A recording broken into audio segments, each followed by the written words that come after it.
Le journal de Gurty, tome 4. Printemps de chien. 19 mars, Sainte-June. Un voyage génial. Donc, mesdames et messieurs, bienvenue à bord de ce vol Paris-Marseille. Notre départ est maintenant imminent.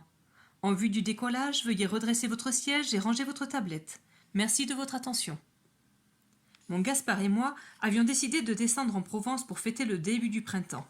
Mais comme tous les trains qui roulent étaient complets, nous avons pris le train qui vole. Certains appellent ça l'avion. Le problème avec l'avion, c'est que seuls les chiens d'aveugle sont acceptés en cabine. Les autres animaux sont entassés dans la soute, avec les valises et les colis. Seulement, dans la soute, il fait froid, il fait noir, et comme en plus il n'y a pas d'air, souvent on meurt. Les valises et les colis, ça ne les gêne peut-être pas de mourir, mais les animaux, si. Vu qu'il était hors de question que je sois jeté dans le noir, le froid et encore moins que je meure, mon Gaspard a eu l'idée de se faire passer pour un aveugle, et moi pour son chien guide, afin que nous puissions voyager confortablement ensemble. Dans nos déguisements, nous étions splendides. Moi, je portais un superbe harnais jaune fluo et mon Gaspard de magnifiques lunettes noires de rockstar. Une hôtesse nous a accueillis à l'entrée de l'avion en arborant un sourire aussi blanc qu'un os. Avec sa voix mélodieuse, genre fée qui fait de la danse, elle nous a conduits jusqu'à notre fauteuil, puis s'est penchée vers mon Gaspard. « Il serait peut-être souhaitable que votre chien soit placé dans un panier durant le voyage, cher monsieur, afin de prévenir des événements malencontreux, type petite fuite accidentelle. »« Oh, je comprends, mademoiselle. Mais ne vous inquiétez pas, c'est une chienne parfaitement éduquée, et ce genre d'incident ne risque pas d'arriver. »« Parfait, parfait, » a-t-elle chantonné. « Comment ne pas faire confiance à un si charmant visage ? Je parle du chien, bien entendu. » L'hôtesse nous a dit bon voyage, puis l'avion a décollé. C'est à ce moment-là que j'ai eu envie de faire caca. Et comme je fais toujours ce que je veux, alors j'ai fait caca. Mon Gaspard a soulevé ses lunettes de rockstar pour me jeter un regard stupéfait.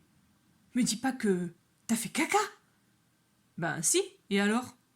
Je me demandais bien ce que cela avait de si extraordinaire. Des cacas, j'en fais au moins 2 par jour depuis que je suis petite. Alors ça sert à quoi de faire l'étonner, sinon à passer pour un idiot ? Mon humain s'est emparé d'un gobelet en plastique pour ramasser ma crotte. Mais à cet instant précis, l'avion a piqué du nez et zou, ma crotte a roulé sous les fauteuils, tout droit en direction du cockpit. Mon Gaspard s'est lancé à 4 pattes à sa poursuite. Mais au moment où il allait la capturer, l'avion a repris de la hauteur et zou, ma crotte est repartie en sens inverse. L'hôtesse a été très étonnée de découvrir mon humain en train de ramper au milieu du couloir. « Vous cherchez quelque chose, monsieur ?» Gaspard a improvisé. « Oui, j'ai perdu un bijou de famille. J'y suis très attaché. » Il a ajouté en tâtonnant le sol. Il avait commencé sa phrase en regardant l'hôtesse dans les yeux, puis il s'est souvenu qu'il devait jouer à l'aveugle, alors il a poursuivi en fixant l'accoudoir du fauteuil devant lui. « Rassurez-vous, » a dit l'hôtesse, « nous allons tout mettre en œuvre pour vous aider à retrouver ce précieux bijou. De quelle couleur est-il ? » Marron, a balbutié Gaspard. Plutôt quel type ? Saphir, améthyste ou tourmaline ? Je ne saurais dire précisément.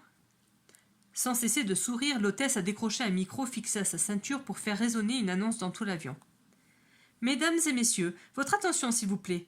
Un passager a égaré un bijou de famille de teinte marron et de type saphir, améthyste ou tourmaline. Merci de bien vouloir vérifier sous votre siège s'il ne s'y trouve pas. » Les passagers ont commencé à regarder sous leur fauteuil, juste au moment où nous sommes entrés dans une zone de turbulence. L'avion s'est aussitôt mis à trembler comme s'il regardait un film d'horreur, et j'ai vu ma crotte ricocher contre les parois avec la gaieté d'une balle rebondissante. Et plaf ! Elle a atterri dans la sacoche d'un passager assis en classe d'affaires. Sans rien remarquer, le monsieur y a glissé la main pour en retirer un dossier qu'il a fièrement déposé devant ses collègues assis en face de lui.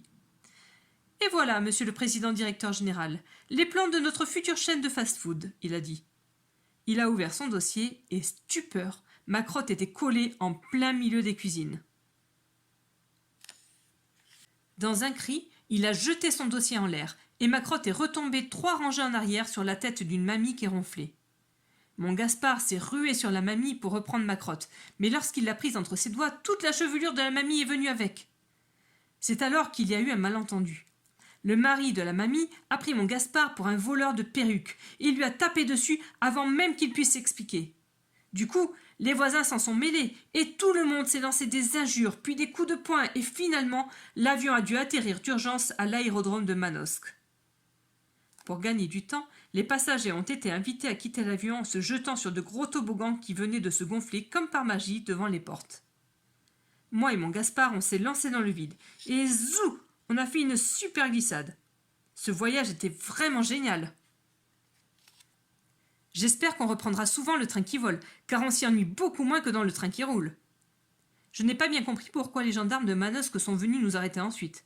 On a passé l'après-midi en prison, mais ça tombait bien vu qu'après tant de rigolade, j'avais bien besoin de faire une sieste.